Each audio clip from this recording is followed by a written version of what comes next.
Hello everyone, welcome to another point of view. No flowery intro today folks, we're just going to jump right into things with what's happening now. Sort of. I will be honest, I have wanted to discuss this subject since the very first installment of this show. But I ultimately wavered on doing so and resolved to save the discussion for another episode. The subject of today's installment, and this segment in particular, is the nation of North Korea and its head of state, Kim Jong-un. Before I discuss Kim Jong-un, let's look at North Korea's history up to this point. Before the current nations of North and South Korea were even established during the 19th century, there was just the nation of Korea under the Joseon dynasty. I might be mispronouncing that, which maintained an isolationist policy, earning itself the moniker the Hermit Kingdom. By the end of 1910, after the growing imperialist nation of Japan dominated China in battle in the First Sino-Japanese War of 1894 to 1895, as well as later dominating the nation of Tsarist Russia in battles during the Russo-Japanese War of 1904 through 1905, Korea came under Japanese occupation. Japanese occupation of Korea would last 35 years until the end of World War II in 1945. During these 35 years, imperialist Japan tried to extinguish Korean culture. Worse still, during World War II, around 200,000 girls and women, many of them from Korea, were forced to engage in sexual services for members of the Japanese military. These women were euphemistically called comfort women. Not surprisingly, anti-Japanese sentiments and uprisings did occur in Korea, and Koreans even took to aiding the Chinese or Allied forces through guerrilla warfare during World War II. After the end of World War II, the Korean peninsula was divided into two zones along the 38th parallel into North and South. The North occupied by the Soviet Union and the South by the United States of America. The politics of the Cold War quickly dissipated all hopes of reunification of Korea peacefully, and on June 25, 1950, the military of North Korea invaded South Korea and swiftly overran the country. This act of aggression saw the United Nations force, led by the United States of America, intervene to defend South Korea. The UN forces pushed back the North Korean military beyond the 38th parallel, and as the defeat of the North Korean forces appeared at hand, Communist China sent forces to intervene, shifting the fight again, until an armistice was agreed upon by both sides on July 27, 1953. The armistice ended armed conflict between both sides and essentially restored the two sides of North and South Korea as they were. Both China and the United States, after the armistice, made sure to entrench themselves in an alliance of some sort with either the North or South. The U.S. signed a Mutual Defense Treaty of 1953 with South Korea, stipulating both countries would come to one another's aid in the event of a third-party attack. China countered this by signing the 1961 Sino-North Korean Treaty of Friendship, Cooperation, and Mutual Assistance with North Korea, essentially stipulating similar terms. To this day, a heavily guarded demilitarized zone still divides the peninsula.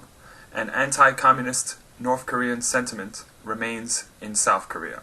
Since the Korean War's end in 1953, the United States has maintained a military presence in South Korea as a show of alliance and solidarity between the two nations. Developments after the war in North Korea, on the other hand, were not as smooth. In 1956, then North Korean leader Kim Il-sung successfully resisted an attempt by opposing party members who had the backing of the Chinese and Soviet communists to remove him from power. The opposition members were captured and executed, and this would be the first and unfortunately not the last time a North Korean leader would put down political opponents with force. The Chinese military later withdrew its forces from North Korea. Despite this, things weren't exactly quiet after the Korean War between North and South Korea.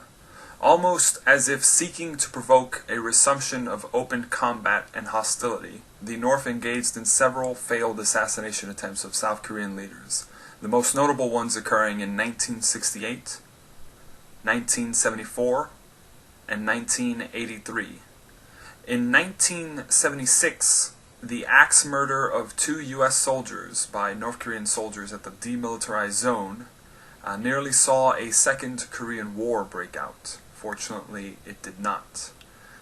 Economically, North Korea recovered from the Korean War by 1957, with industrial production reaching 1949 levels.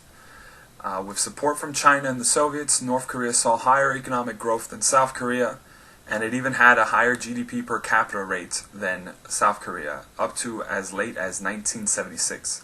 The reason being that this stopped in 1976 is because then leader of China, Mao Zedong, passed away, and his successors essentially waned on actively supporting North Korea. Instead, they distanced themselves economically from North Korea and sought to improve ties with the United States.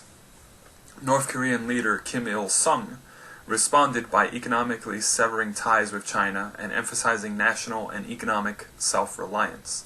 This was the turning point for economic conditions in North Korea, starting with stagnation and later a long decline.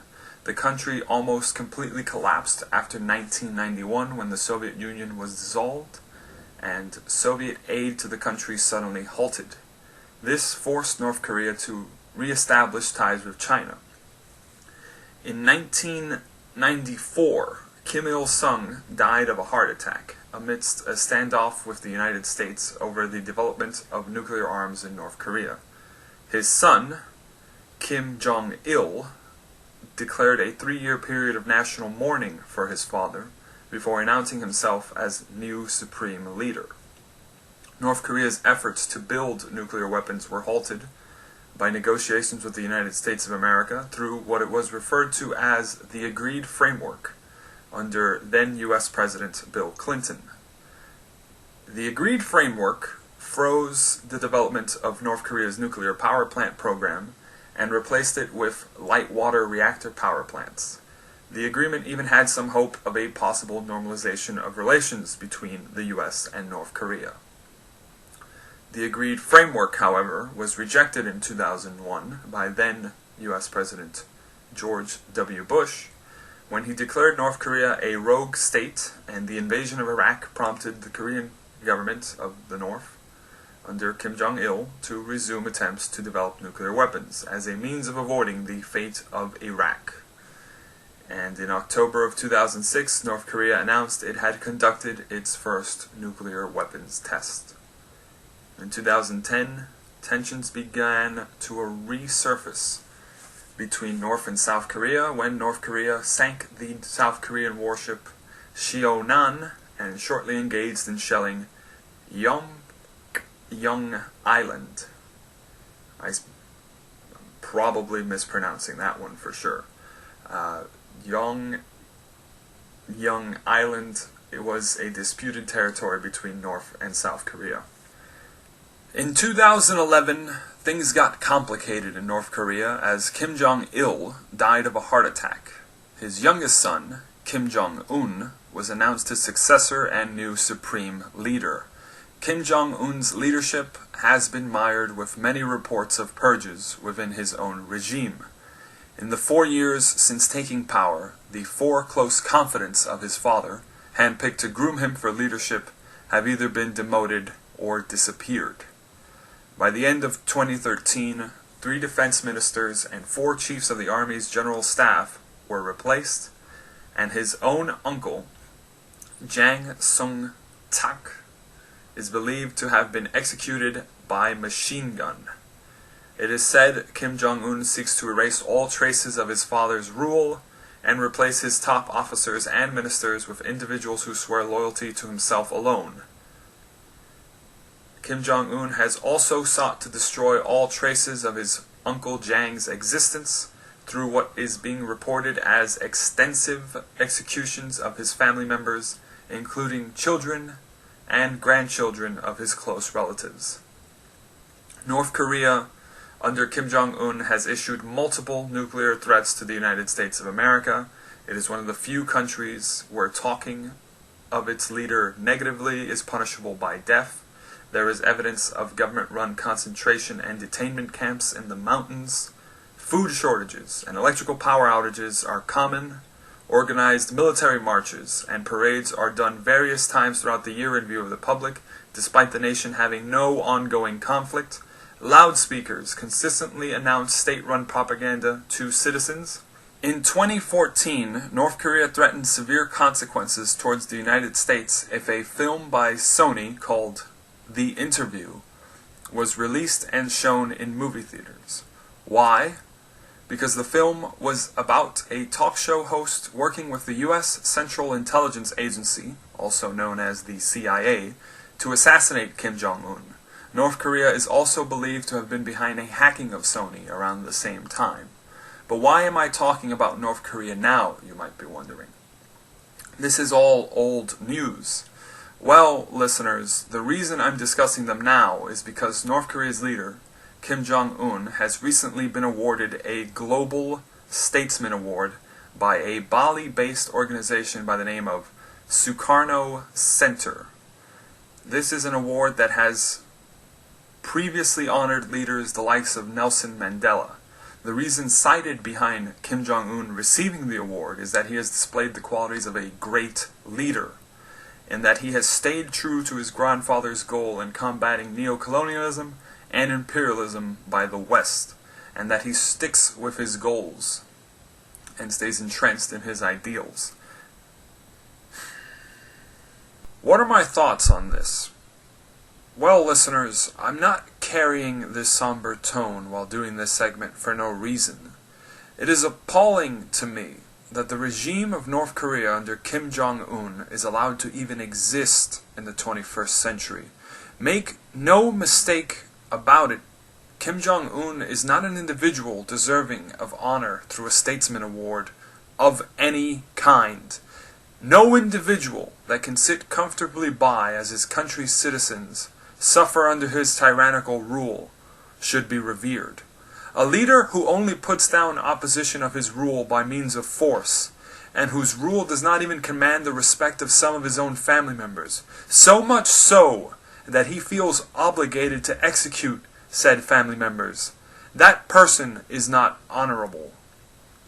Kim Jong-un does not have the presence of a great leader. A great leader would not feel intimidated by the legacy of his father.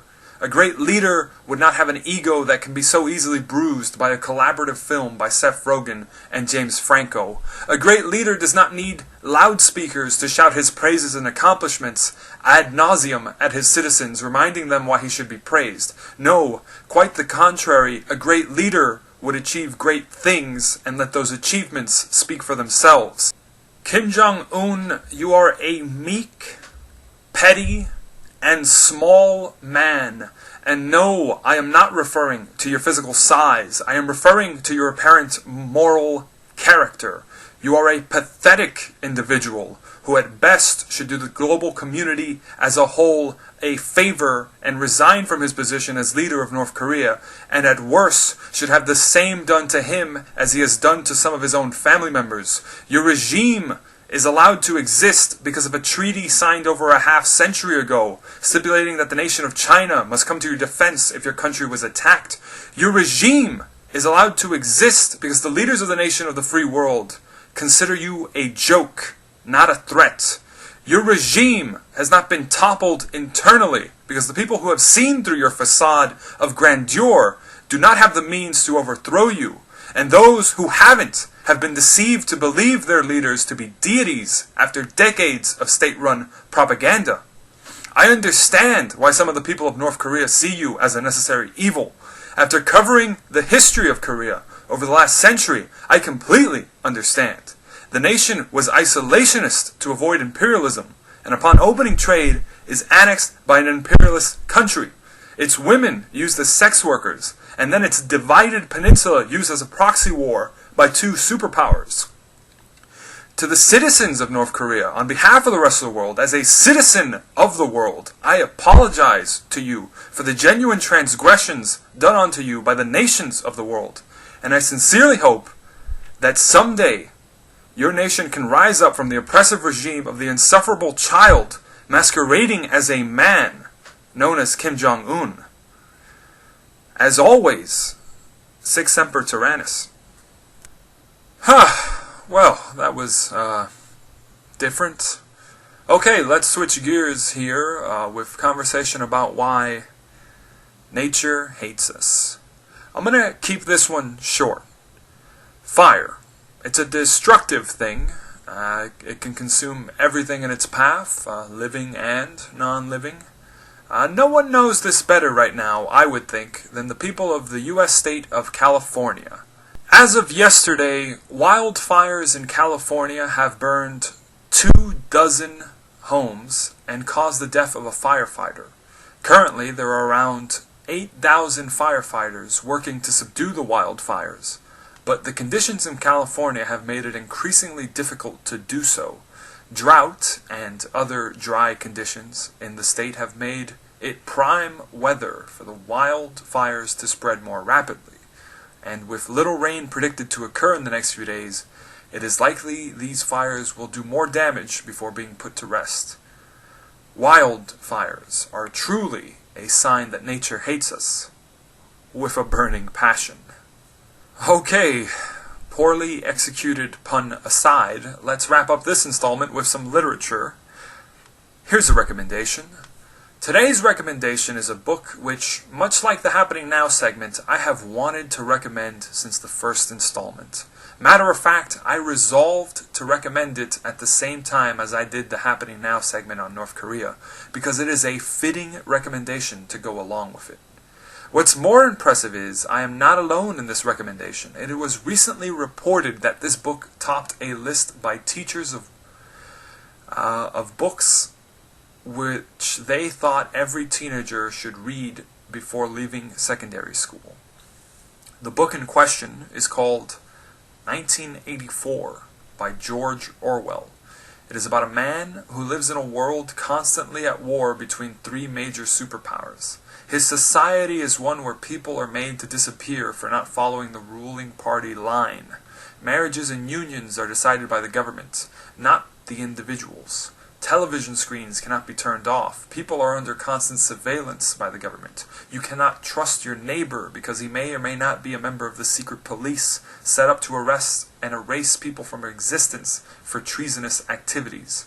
The government, portrayed affectionately as Big Brother, is always watching over the people. It is truly a frightening tale with a chilling message of what the world must strive to never become. The book was so iconic that some people were genuinely fearful of its prophetic portrayal of the year 1984. It is a story that if you haven't read, I sincerely recommend reading it. Links in the description. And with that, I think I will call it a day with this solemn episode. I know the topics I covered were kind of bleak, everyone, but I like to believe that good prevails in the end. Everything's gonna be alright. Well, it's all